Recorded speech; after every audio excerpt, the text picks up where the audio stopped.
السلام عليكم. في هذا اليوم نسرد لكم قصة دارت بين رجل وعالم، فهي قصة طريفة.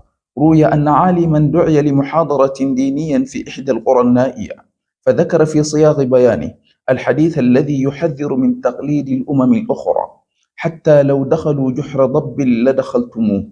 أخرجه الطبراني. أنهى الشيخ حديثه فسأله واحد من الجلوس: يعني الطبراني هو من أخرج الضب يا شيخنا؟ فأجاب الشيخ: لا، الطبراني هو من أخرج الحديث. أعقب الرجل: من جحر الضب أخرجه؟ فأجاب الشيخ: لا يا أخي، أخرجه أي روى الحديث. فقال الرجل: وماذا فعل للضب؟ فقال الشيخ: الضب كان استعارة في الحديث. يعني الضب ليس للطبراني. يستنتج الرجل ويسأل: من أين استعاره إذن؟ هنا ختم الشيخ درسه، بل وجوده في القرية، بالتوجه إلى الجلوس قائلا: أكون ضبا ابن ضب إذا رأيتموني عندكم مرة أخرى.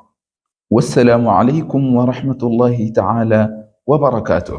ويبشر المؤمنين